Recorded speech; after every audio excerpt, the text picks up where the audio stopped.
Hello, I'm Brenton.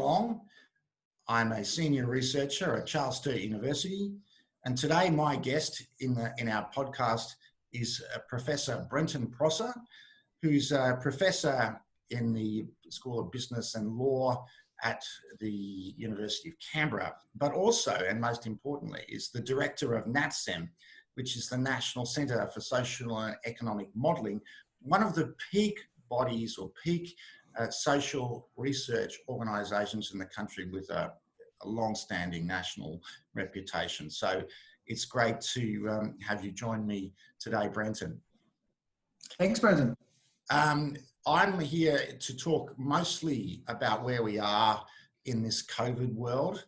What it concerns me is that while most of us probably are grateful that we are not experiencing what is happening in Brazil, what is happening in America, and what is happening in the UK still, there's still a genuine concern about whether the impacts of the COVID response and the economic response are really going to have long-term social effects on Australian life. And particularly for people who experienced economic disadvantage before the COVID crisis. I mean, I'm interested in your views and what sort of work you're doing generally to prepare for considering this issue in a serious way. I mean, how should we be, Brenton, should we be fearful? Should we be afraid that people who do experience economic disadvantage in Australia are going to be really hard hit by this and may take years to even get back to where they were before? What's your view? Yeah, look, I think they're really important questions. I think the consensus is that the way that the federal government went with a nationally consistent, a fairly simple package, even though it's an immense package compared to previous stimulus, there's support for that. One of the challenges for those working in modelling is these are unprecedented times. So I think back to time when I was leading a task force after the Victorian bushfires, and I spoke to one of the fire chiefs, and he's saying, well, there's a certain point after which the fires just take on their own lives and their own entities, and you can't predict anymore. And we can't actually produce fires for modelling purposes. And so I think there's an element around this COVID-19 situation where things have happened that are unprecedented, and modelling is something that you have to be cautious with, and it's a particular challenge. But to your main point, I think there's a very real risk that as we come out of this one-size-fits-all approach across Australia, particular groups, and usually the groups that miss out, will miss out again. And we need to look very closely at what's happening in regional areas, what's happening with disabled communities, what's happening with older Australians, and make sure that as we exit these arrangements, it's not just a sudden drop-off. There's thoughtful strategies around differential approaches to policy. Yeah, one of the things that really concerns me is, and I mean, it's inductive logic, it's looking backwards and predicting the future on the basis of what happened in the past, but we know that every time we've had a serious recession in this country, which we've effectively got now, it's those people over the age of 55, in particular, mostly males, they just don't get another go. So there's this problem I'm worried about is the incidence of long-term unemployment. And when eventually job seeker goes, if it does, and job keeper goes, and we're back to a new start world, it's going to be a pretty dark sort of environment for the over 55-year-old male who's lost his job. Yeah. I think it's a very interesting challenge for the government. They've maintained the line that, you know, at the end of September, the things will go back to how they were. But previously, unemployment has been framed very much around the undeserving poor, if I can use that phrase. And there's going to be a whole lot of people that are unemployed because of COVID-19 and at different stages of life. And it's not the same cohort that they'll be speaking to. And I'm not sure those discourses are going to be as effective. So it'll be very interesting to see how they manage where they land on these payments or the job seeker payment after the current cut-off day, and whether it's politically viable to go back to the previous conditions. But I also think of work that I did with Ben Phillips at ANU and Catholic Social Services Australia, where we were looking at social disadvantage across every suburb, every SA2. Yeah. And we found that disadvantage doesn't occur solely in poverty and economic terms. There's health disadvantage, social disadvantage, educational disadvantage, and every different suburb and region has a different composition. In many parts of regional Australia, health access, particularly amongst older Australians, is the most significant form of disadvantage that's occurring. So we need to be thinking about not only economic responses, but what sort of social and health supports are being provided. These areas in regional Australia were doing it tough before the drought, before the bushfires, before COVID-19. It isn't going to get any easier. And so how do we progress that in a sort of research sense? I mean, what's the research offering that NATSEM would be hoping to bring to the debate in that space? Well, there's a longer term challenge that I think is in front of us and is in front of all those working in this area. If there's one thing I've heard over and over again through media and public commentary is, why don't we have greater capacity for scenario modelling? Why weren't we prepared? No one knows what the social and economic landscape is going to look like. How can we prepare for that in the future? And I think that's one of the things that's going to be a challenge for NATSEM is how do we produce models that work at macro and micro level to help policymakers be better prepared, with the caveat of the firestorm that I talked about earlier, that there's something that's hard to predict. Surely we can do better. But some of the things that we're working on in the shorter term, we're about to commence some work around the JobKeeper and job seeker payments and what the different scenarios might be, and going back to different levels of job seeker down the track and find out what those implications might be. The other thing that we're looking to work on is changes in income distribution across the country by industry and work type, and what impact will that have on different groups by gender, by age, by disability, by inequality, and to try and get a bit of a sense of how things shifted at COVID-19, how they shifted at the start of the economic stimulus package, and where they might be going in the future. So there's some of the challenges that are on the table for us. I mean, I sort of guess that, and I don't know, but I sort of guess that JobKeeper and job seeker being so largely taken up, well, not as much as originally expected, but still largely taken up. That's actually probably going to sort of be a bit of a flattening effect in the short term, because a lot of people who might have been on quite low incomes have actually probably been pushed up a bit if they're getting JobKeeper in particular. Whereas others on higher incomes have been pushed down a bit while they're shifted on to JobKeeper. But that will change pretty quickly once JobKeeper goes. And I would expect, even if there was a little bit of a narrowing there in the distribution, at the end of it, you'd sort of expect the tails to be higher, or at least the tail at the bottom end to be higher. By that I mean, I'm expecting people of lower economic means and people suffering disadvantage in health and all forms of disadvantage to be more vulnerable at the end of COVID than less. Yeah. I can't prove that. That's what interesting. Just talking to regional Australia, which is we've been doing some research around framing some of our future studies.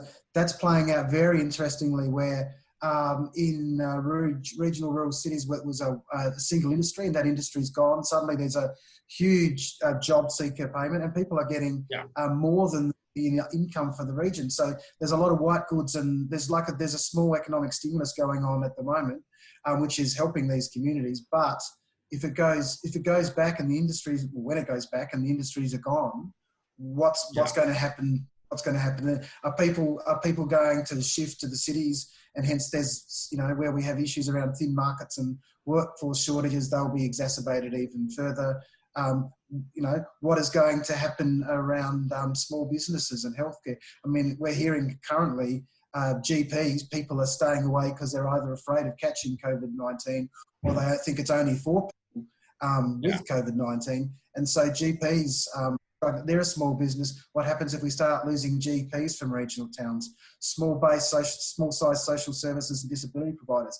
What happens if this period carried through by JobKeeper and other payments, and then there's a sudden drop afterwards? That lag and shock is a really big issue for regional Australia.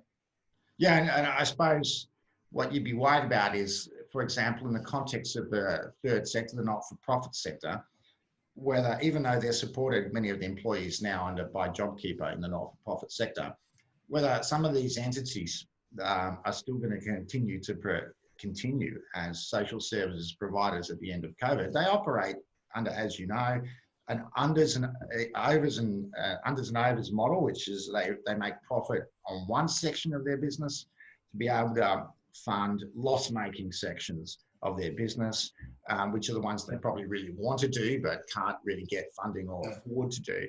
Now, that unders and overs approach of third sector financing in Australia, that looks like a pretty freaky model in a COVID world, because I would imagine that if you're losing your overs, you're only left with unders.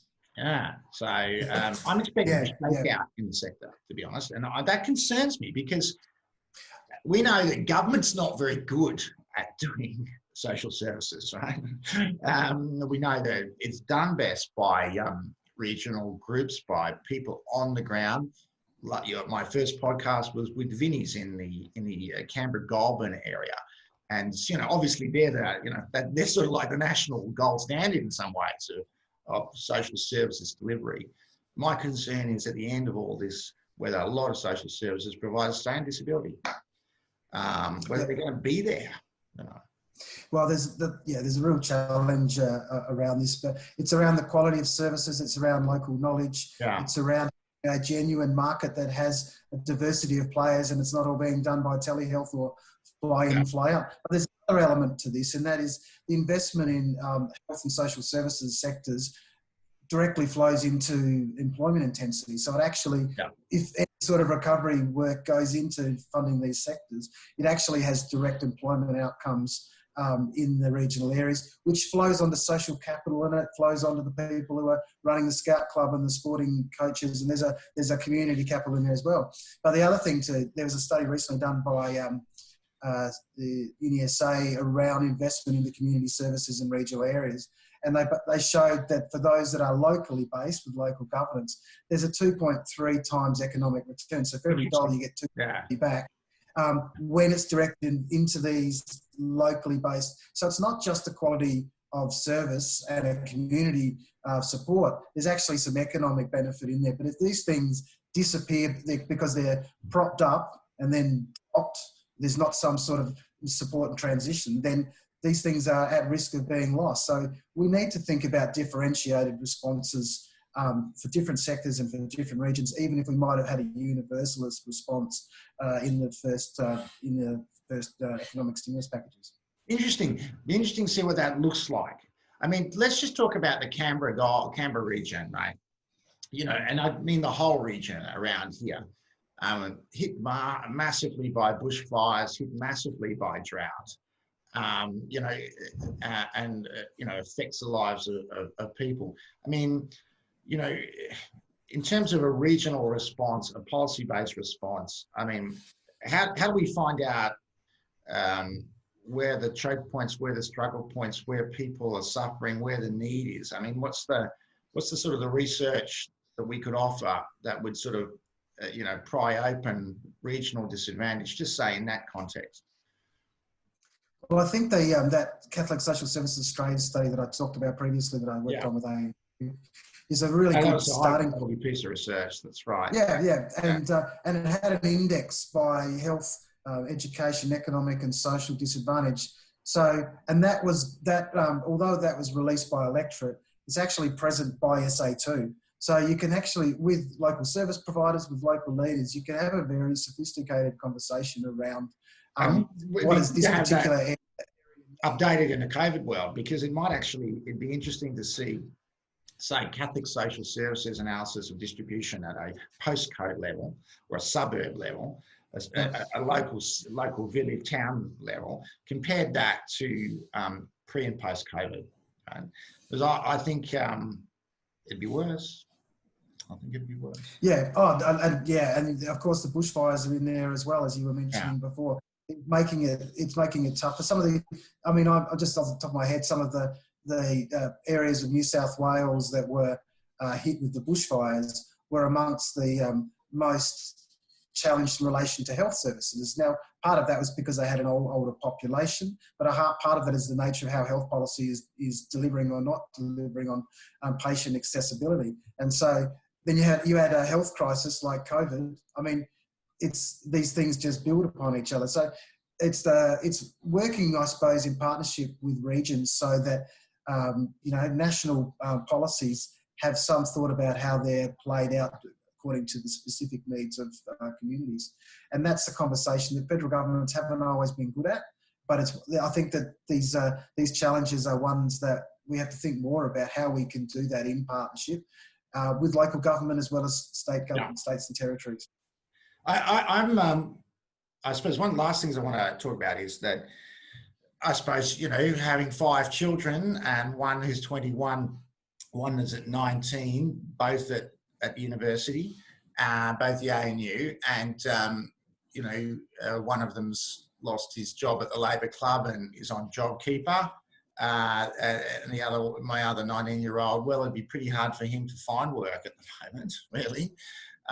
So what worries me is when these guys graduate, or these women graduate, young Australian adults graduate, say in Canberra, they're going to be there in about 2 to 3 years' time.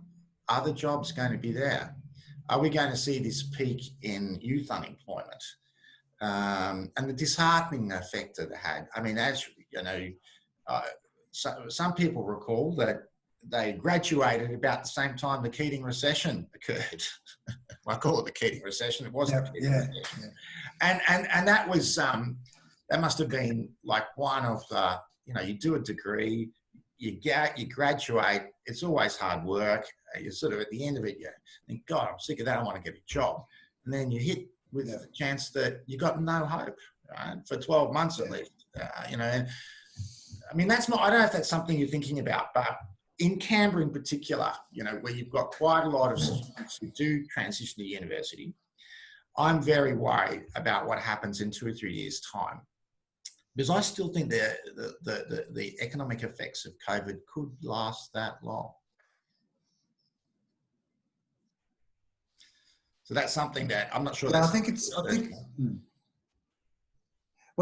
that it pertains to the work that we're looking at income distribution and change around different industry and different types of work within industry. So even within industry, there's been significant changes depending on the type of work within it. So that's one of the things we're interested in, who has maintained or possibly even improved, which, I mean, we know that retail and accommodation and tourism and those sorts of things have really taken a hit, but how they play differently in different areas, how do we have responses accordingly?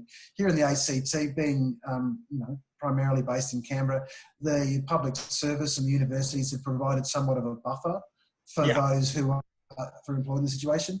But I can say that without breaking any confidences, universities aren't employing casual and sessional staff. So even within this sector, where I'm currently working, there's differential outcomes for different groups within it. And that's why I think we need to have sophisticated responses, because just saying this industry is doing fine and this one's not, it's actually going to be more complicated than that. And I think probably ACT will be relatively buffered in terms of the rest of the nation, but it's going to play out very differently in different parts. I mean, thinking of a one industry town, if that industry shuts down, what is there? So, and if the borders are going to be closed for some time, international borders, so tourism isn't going to be back anytime quickly. So it's thinking really smart around how we have differential responses to support industries and getting the economy back on. Some things will probably go gangbusters quite quickly. Many will be slower to recover. And again, that's some of the things we're trying to think about with our modelling. The reality is it's been such a big change. Places like the ABS are probably not going to release their figures in 2021 or 2022 using trend data and playing safe as possible. But decision makers need some modelling now, with all the caveats that come with economic modelling about, unknowns and, you know, particular variables and that sort of thing. But it's trying to inform the debate now is one of our priorities looking in the months ahead. Yeah. Well, I've worked on modelling for many years, and what was the the quote you said before from Richard Dennis? You know, it's an action between two consenting adults, economic modelling. But anyway, that notwithstanding, obviously you're doing tremendous work there, Brenton. I'm going to look forward to hooking up with you when you've got some results of some of the research projects you're doing. Maybe towards July or something, or June, July, and see if you can give us some preliminary outcomes about where you think disadvantage is heading in the COVID world. Right? So yeah, look, we've got a great team at NATSEM, and be happy to share things as they progress. All right, tremendous to speak to you today. Okay, thank you very much. Great to speak to you. Cheers.